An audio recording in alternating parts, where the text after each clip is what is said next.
morning, everyone, and welcome to the PivotBoss pre-market video for Thursday, May 22nd, 2025. I'm Frank Ochoa, aka PivotBoss. Happy Thursday, everyone. Here's a look at the ES in the daily time frame right now. We're seeing some selling pressure in the previous session right around the lunchtime hour come into play, which push prices down into the bottom of their respective 6-7 day ranges. Is it a day one breakdown, or is this a pullback just before the next positive bullish rip here? You know, is this right in here before we rip, or right in here before we rip? You know, the push down before we drop, or the drop before we push back to the upside. So if it is going to be the buy the dip opportunity, we're going to keep an eye on the previous session's low here. Keep an eye on the previous session's low. A rejection of prices below the low could open up a return back to the previous session's midpoint, down 5,900, and then maybe even beyond that level to finish the day back within the developing range.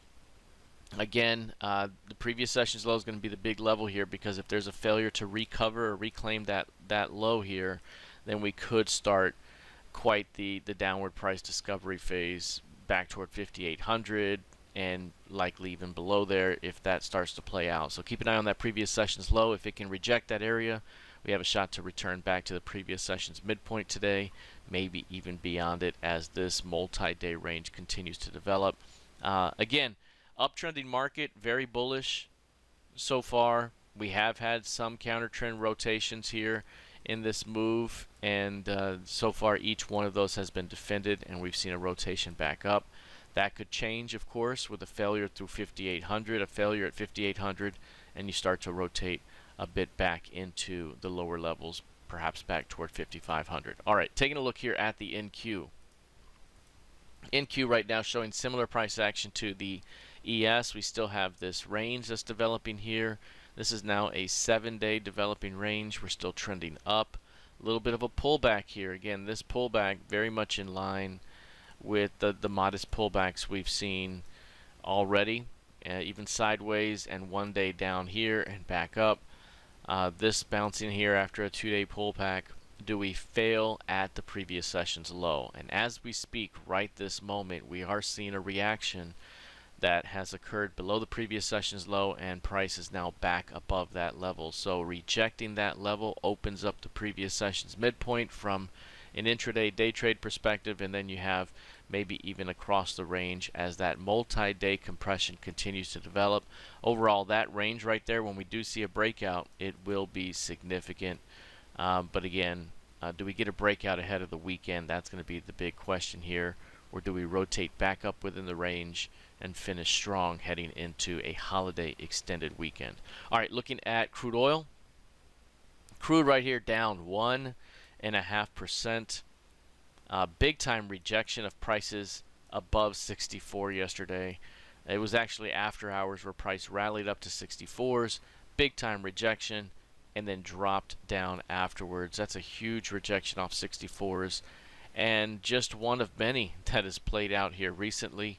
You can see that rejection on 64 here and here, that test. All of these tests are on 64 after taking it offered. This could be priming the pump for an eventual upside break down the road. So that's a great rejection, a great pivot high. Eventually, that breaking that high could be the doorway to opening the upside here. So that's going to be a key pivot to continue to watch. Until then, we're still stuck below 64, hanging between 64 and 54. The middle of that range here is 59 basically, and we're just kind of hanging out at the moment. But once we can get through that level, upside opens up. Let's look at gold futures here. Gold has been trending up on the whole. Big pullback here, big time rejection, G-squat thrust reversal, rejection of the previous quarter's high close, a reversal off a lower trend line. A lot to like there, and we've slowly pushed higher here. That was a nice outside day, digestive day, and now we have kind of an outside day right now, developing a 2-day range here with an upward bias. The thought here is that the flow is still working its way toward 3,400 to 3,450 as a high probability target zone.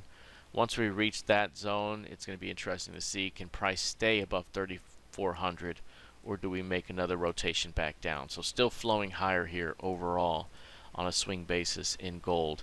Looking at the YM, this YM here showing quite a bit more weakness against the NQ and ES. In the previous session, this one was never really showing strength, whereas ES and YM rallied at one point, and this one was still hanging out near lows. So this one clearly showing a bit more weakness against the broader market there, but still kind of building out this larger range, building out the larger range right there, still in an uptrend. We're still just hanging just below the previous session's low.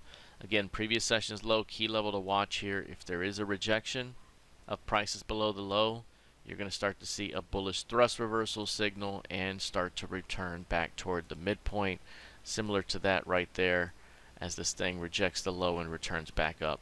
So that could be the case here. If there is a failure to recover those lows, though, you start to open up some downside. So that's going to be the failure case right at this edge. All right, looking at Bitcoin, up 2.64% right now, and new all-time highs. New all-time highs for Bitcoin. The previous session, it went right up to the all-time high at 110, 151, pushed just beyond it to get to 175s, and then turned back down. Wasn't a rejection, but it was a clear test of the level and a clear reaction at that level. Today, bullish stop run day through the level early on, and now holding those gains at the moment.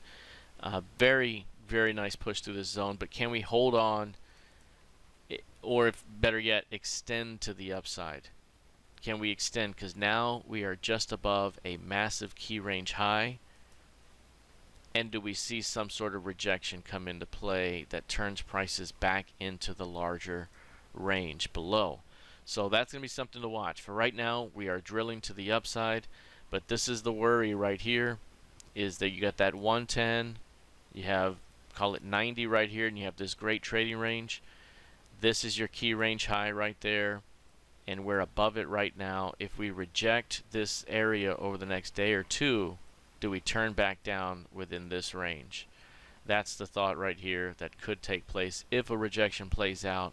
But we are clearly in a bullish move right now. Can we continue to drive higher out of this range? Because we do have upside targets to go get, and those two targets are 120 and 130. 120 and 130 are the two major targets from this key range, and we are currently above that key range for the first time here this week. So can we drive higher to those upside targets? Any pullback could help fuel a continuation to the upside. So again, watching this area for signs of rejection or perhaps signs of a continuation toward those upside targets. Lastly, looking at ETH Futures, this one's up 5% right now, 5.7%, but that's a rally within range. We haven't seen expansion just yet out of this range. This is a 9-day developing trading range here. 9 days, and on a 9-day basis, the potential range expansion is kind of silly in terms of what it's forecasting here, forecasting over 1,000 points and 850 points on average. So that's a lot. That is a lot. Do we get that amount of movement?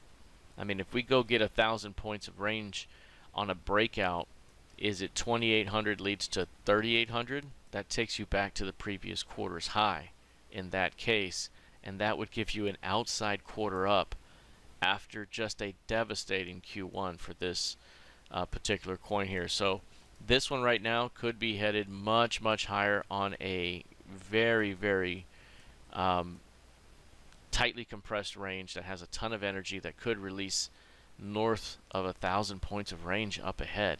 Now, even if we fall shy of those estimates, say we just get 700 points of range, then you're still making a sizable move here that takes you up toward 3,500 and filling this gap, which was the initial thought to begin with. If we can bounce here and start to rotate up, can we make a move to go fill the gap? So even if we just get 700 points of range out of this compression here, that's enough to go get that gap. pullback here could still be a failed new low and go as well. So a lot of potential upside coming out of these markets. All right, that's it for now. We'll see how this plays out the rest of the day. One quick note. I will be out of the office on Friday. Monday, we also have a market holiday, so we will return to our normal posting activities on Tuesday. All right, everyone have a fantastic rest of your day. I'll see you in the trading room. Take care.